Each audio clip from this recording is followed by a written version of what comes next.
Bom, e para falar sobre a questão da poluição do ar e a importância de fontes menos poluentes na cidade, eu converso agora com o médico patologista, o Paulo Saldiva, que é uma referência no assunto atualmente, é diretor do Instituto de Estudos Avançados da USP. Tudo bem, doutor? Prazer recebê-lo. Ô, Felipe, um prazer estar aqui na Câmara. Eu estive aqui a semana passada, onde a Câmara me honrou com a medalha Anchieta, quer dizer, eu sou nascido em São Paulo, ela me deu um certificado que eu mereci nascer aqui. E falar de um tema que eu acho importante, ainda mais com essa notícia de que vamos começar a ter ônibus elétricos circulando na cidade de São Paulo. É por aí justamente que eu gostaria de começar a nossa entrevista, né? O começo dessa iniciativa aí com 15 ônibus elétricos, mas a intenção aí pelo menos de suprir 90% dessa frota que a gente está falando, de 15 mil ônibus, né? Qual que é a importância de um projeto como esse para a cidade de São Paulo, doutor? Bom, a cidade de São Paulo, ela foi perdendo as fábricas tradicionais e passou a vender serviços. A única indústria que acho que permanece é a indústria da construção civil. E o centro passa a ser onde tem o emprego e as pessoas vão morar cada vez mais longe. Ou seja, cada vez mais elas estão dentro dos corredores de ônibus, principalmente aqueles que andam de transporte coletivo, onde os níveis de poluição são 2 a 3 vezes maiores do que a média da cidade. Para você ter uma ideia, a gente analisando quanto de carbono tem nos pulmões que vão para a autópsia no serviço de verificação de óbitos, nós vemos que mais ou menos cada 2 horas de trânsito você fumou um cigarro, sem ter escolha.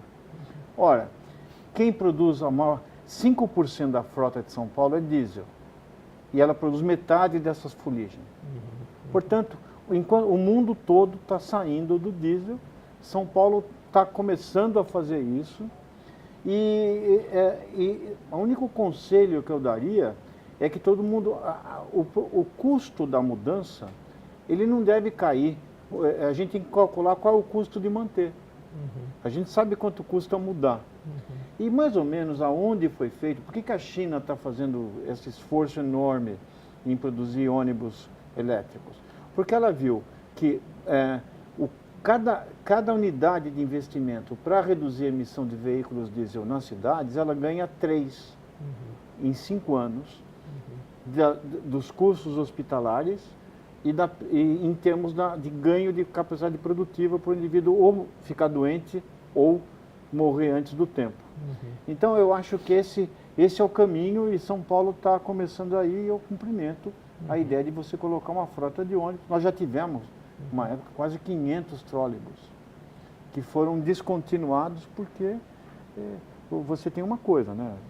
A frota de ônibus, você vai pagar tarifa de pico às 6 da tarde no trólebus, e o diesel está sendo subsidiado e mantém o mesmo preço. Então, para o empresário, se ele tiver que arcar sozinho com essa custa, ele não vai querer. Tá certo. E olha só, no seu livro, doutor, o livro Vida Urbana e Saúde, que foi lançado esse ano, né? Que o senhor comentou, vou mostrar aqui para vocês. O livro Vida Urbana e Saúde, como o senhor mesmo diz, né? A cidade é comparada a um ser vivo, né? Dessa forma fica mais fácil entender aí os problemas que afetam quem vive aqui na cidade? Bom, sabe como é que eu comecei a ter essa ideia de falar da biologia da cidade? Porque eu trabalho na Faculdade de Medicina e faço autópsia. Uma das coisas que um patologista faz é fazer autópsia. Sim.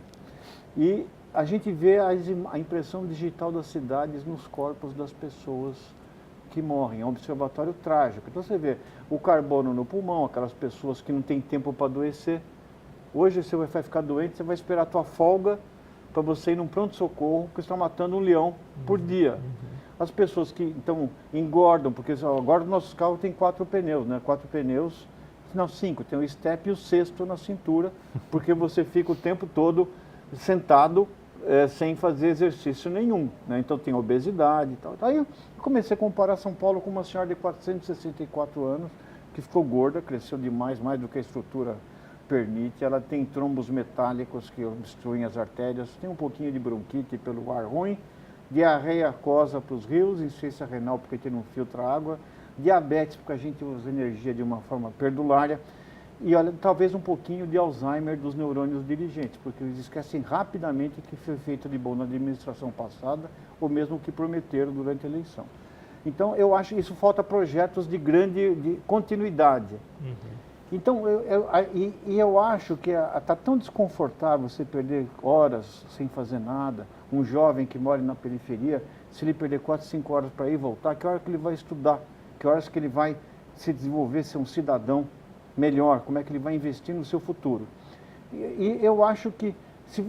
mas como está ruim, está uma crise, eu já vi, a doença tem a capacidade de modificar, né? Quando o cara fica doente, é que ele toma jeito, né? Vou perder peso, vou fazer... Então, eu acho que você tem uma chance, São Paulo tem jeito de melhorar. É possível ter qualidade, recuperar a qualidade de vida com tantos contrastes? Total, total. É um desafio enorme. A gente fez muita bobagem. Nós perdemos os rios, né? Criando, ou tapando, ou fazendo avenidas que os rios deixaram de ser parques lineares, espaços de encontro. Ou poluindo, né? Ou poluindo. E quando você não usa o rio, ele vira uma latrina. Então, eu acho que a gente tem tudo o que fazer e investir. Mas o importante não vai ser de um dia para o outro. Eu não vou ver. Só, a não ser que exista alguma coisa lá em cima, eu vejo lá de cima. Não, acho que eu vou ver de baixo, né? Porque eu sou meio ruim.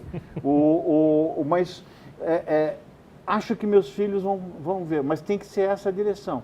Vamos implementar transporte. Quer dizer, se você tem 5% da frota que produz 50% da poluição, se você mudar a matriz dos ônibus e pegar aqueles caminhõezinhos que fazem entrega e colocar gás natural como combustível intermediário para substituição até eletrificar tudo, você já resolve metade do problema. Então, eu acho que isso são soluções que têm efeitos de curto, médio e longo prazo. Eu acho que nós vamos ter jeito, sim. Então, aí um dos grandes desafios, né, como aumentar a conscientização da população e também, claro, principalmente até principalmente não, mas acho que também dos governantes, né, os responsáveis aí pelas políticas públicas sobre isso, sobre essas questões. Bom, para o governante, a situação do prefeito hoje, que administra um orçamento da cidade, pela divisão da distribuição de recursos, ele fica com a parte ruim, né? Ele sentou numa festa de casamento, ele vê sair a coxinha, para ele sobrou o palito só, chegou o fim. E ele tem muitas responsabilidades. Então, todo prefeito está com água por aqui. Então, tem que transformar isso em dinheiro. Quer dizer, tudo bem, eu mudei tanto. Por exemplo, o prefeito de Dublin, ele mudou a matriz de...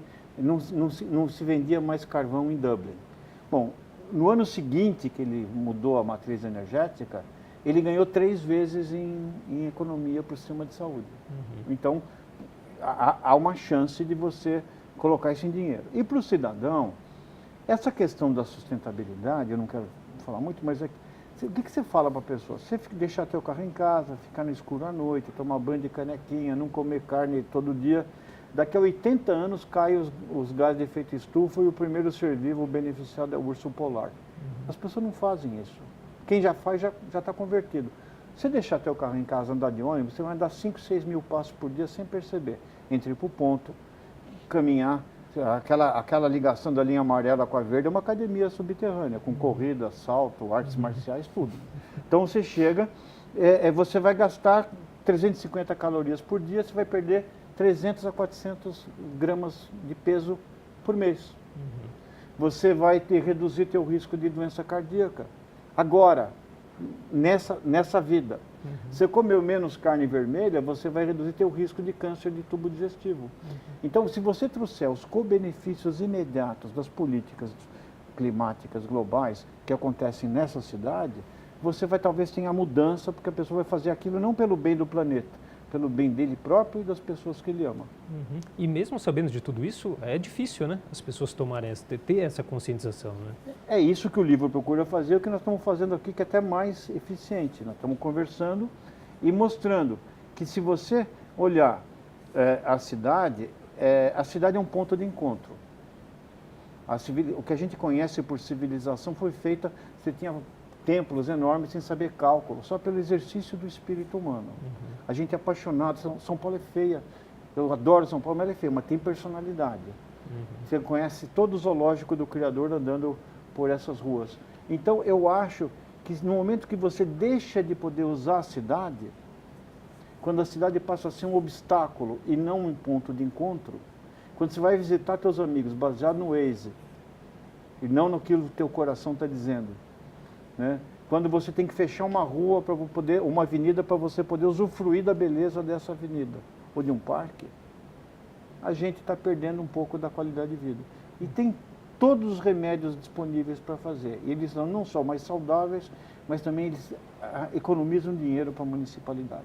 Agora, doutor, como que o senhor avalia o fato, né, de que governantes ainda negam, né, ou minimizam os efeitos aí do aquecimento global? Bom, existe uma coisa em ciência que chama agnostasia, é o nome, é a produção de ignorância deliberada. Quer dizer, em vez de você produzir conhecimento, você não é que... Eu, por exemplo, tenho minhas ignorâncias, eu tenho muita coisa que eu não sei. Mas não, quando eu produzo uma coisa que é justamente para mudar o efeito. Pode ser por questões religiosas, pode ser até por questões econômicas. Vamos pegar um exemplo. A indústria do cigarro fez isso durante muito tempo. A história da fosfetanolamina, onde um homem, um grupo de pessoas começou a vender esperança quando não tinha, né? Então, eu acho que isso, essa produção deliberada de ignorância, ela atende interesses de corporações. Alguns acreditam nisso legitimamente, mas tem um forte impacto de produção de conhecimento para isso. Então, não existe hoje a negação. Quando você analisa as revistas científicas sérias e vários estudos, todas as anomalias climáticas estão acontecendo. Você pega a cidade de São Paulo, a chuva, como fica mais quente o centro, o ar sobe e você começa a chover torrencialmente no centro, onde a água vai para rios que estão poluídos. Você não chove mais nos mananciais. Tá certo. Bom, a gente vai precisar fazer um rápido intervalo, mas o doutor Paulo Saldiva, ele continua com a gente no próximo bloco. Estamos de volta com o Jornal da Câmara. Eu continuo conversando com o Dr. Paulo Saldiva sobre a poluição do ar e a importância de fontes menos poluentes na cidade. Eu queria falar agora, doutor, sobre... o senhor acaba de estrear, né, o Urbanite no Cultura Digital, canal oficial aí da TV Cultura no YouTube. Do que se trata? É uma série? Cara, é uma série e eu tive que aprender muito, porque, veja, a universidade que eu trabalho paga com dinheiro público. E não adianta você publicar na Science, na Nature, nas melhores revistas, se ninguém lê, se você não consegue transformar isso em ação. Então, divulgação de ciência foi isso. Esse livro foi uma divulgação de ciência. O que a gente faz, por exemplo, com algumas séries de divulgação de ciência, pega sempre um público já mais consolidado. Resolvemos fazer um programa para YouTube. E é uma linguagem mais curta, mais leve e mais voltada para a formação do cidadão no dia seguinte. Nós estamos discutindo, então, a cidade e como ela afeta a nossa qualidade de vida e como você pode melhorar a cidade no futuro. Porque são eles que vão, digamos, decidir no futuro quem eles vão eleger, baseado em princípios. Então, essa série Urbanite, e tem uma mostrada bastante legal, criativa nas mídias digitais da TV Cultura. Eu tive que fazer um estágio com eles para ficar, porque eu sou o dinossauro, eu me sinto meio extinto, assim, entre o Ivando, sabe, umas coisas assim, tipo dinossáuricas de fazer. E o senhor pratica aí o que fala, né? Veio para cá, para a nossa entrevista de bicicleta da residência do senhor, até aqui, é um hábito do senhor. Como que o senhor lida com essa questão e com toda essa poluição que a gente tem na cidade? Como o senhor se protege? É possível? Não, eu acho que... quando você faz esforço, eu ando de bicicleta desde moleque, entro na faculdade novo e fico usando e continuo usando até agora, né? Minha mulher acha que é uma adolescência encruada. Agora, você respira mais poluição, mas o que você leva para casa também depende do tempo que você fica no congestionamento. Como a bicicleta passa mais depressa, sim, não fica parado, eu né? fiz a conta e eu saio no ganho. Além disso, a produção de exercício, e veja, a bicicleta hoje em São Paulo, a gente confunde muito com aquelas tribos de bicicleta, mas quem usa é gente que não tem dinheiro. Você vai no litoral, você vai nas cidades do interior, a bicicleta é aquele indivíduo, é usada por aquelas pessoas que não podem gastar o dinheiro da condução. Então, esse é o grande tema. E as pessoas também não têm tempo de ir na academia, nem dinheiro para pagar, e estão matando um leão por dia. E são elas que sofrem a epidemia de obesidade. Por isso que eu acho que o transporte ativo, ele não é uma questão de mobilidade, é uma questão de saúde também. E com isso você vai ter chance de... Quer dizer, essas bicicletas compartilhadas, se você pensar bem, São Paulo tem a maior academia ao ar livre do mundo. Aí, tá certo. O pessoal tem que aproveitar, né? Aproveitar. Queria agradecer então a participação do doutor, médico patologista Paulo Saldiva, referência aí no assunto que a gente lidou aqui hoje, também é diretor do Instituto de Estudos Avançados da USP. Doutor, foi um prazer, muito obrigado por todos os esclarecimentos. Eu que agradeço, para mim é um privilégio. Obrigado a vocês que estão vendo a gente aqui.